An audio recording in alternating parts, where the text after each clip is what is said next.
to put American English, in coming years, sustainability of a debt is definitely an important challenge before state of Goa.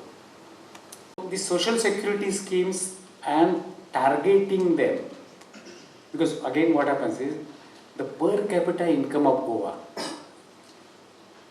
is now almost coming to 6 lakh rupees. It's the highest in India.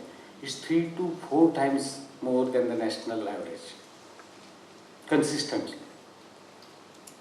So, what happens is, in this kind of a situation, targeting these schemes for really vulnerable and really poor people in a long run, I am saying nobody will do this in a short run. And basically these are political decisions. I cannot comment much on that, but in a long run, this is again an important fiscal challenge before the state. I'll not name, but one of my friend journalists, he told me, you're inviting suggestions now in digital media on a budget. He said, first suggestion I will ask, stop Griha Adhar. This first 5 years of its implementation, yes, we are protected. There is every year growth of 14%, and that 14%, suppose we don't realize, we get a compensation. So we have been requesting Finance Commission. I have also personally requested in my speech that yes, equity in terms of poverty, in terms of population is important. But at the same time, Finance Commission should start rewarding efficiency. So they gave me a hint that most probably equity, this efficiency will be included and where Goa will benefit. Surprisingly, this January, we are probably in 31st January today, end of the month. This is the only month where, with my utter surprise, collection in GST in Goa, first time, we have achieved the target along with 14% increase. So for month of January, there is no deficit.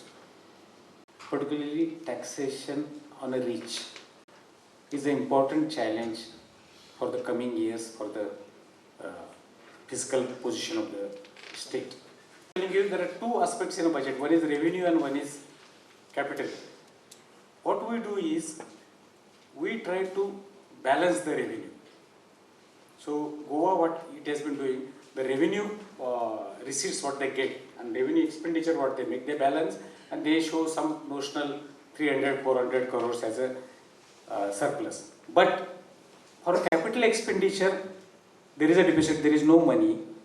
That is called a fiscal deficit. There is no revenue deficit in Goa's budget, but yes, there is a fiscal deficit. Fiscal deficit is permitted 3% of your GST. And that 3% also is a borrowing limit. Try to understand, no state government, no central government cannot have sufficient money to finance both revenue and capital. Even Government of India borrows weekly basis for its capital development. After the Finance Commission went, I was sitting with that budget speech.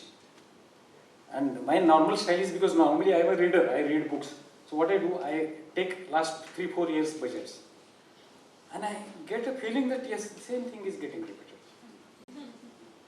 I mean, that's fact.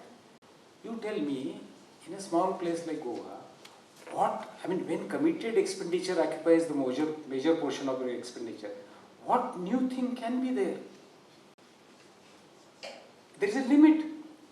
There is a limit to which you come out with I don't say always popular schemes, but genuine schemes. I know in my childhood, my father used to borrow to dig a well. Those times, long back, some 10,000 rupees loan he must have taken. But out of that 10,000 rupees, 5,000 he spent on purchasing books and buying some liquor bottles. No, that was his luxury. Today's modern times, a farmer's family will have a daughter to be married. She needs some gold. Somebody gets sick in the family. He takes a loan for cultivation of a crop. Naturally, that poor man has to divert that money for these Padelis, because most of them must be enrolled under your Griha Adhar and other schemes. Again, a low dignity of labor supported by sufficient kind of subsidies and a social security measures by the state.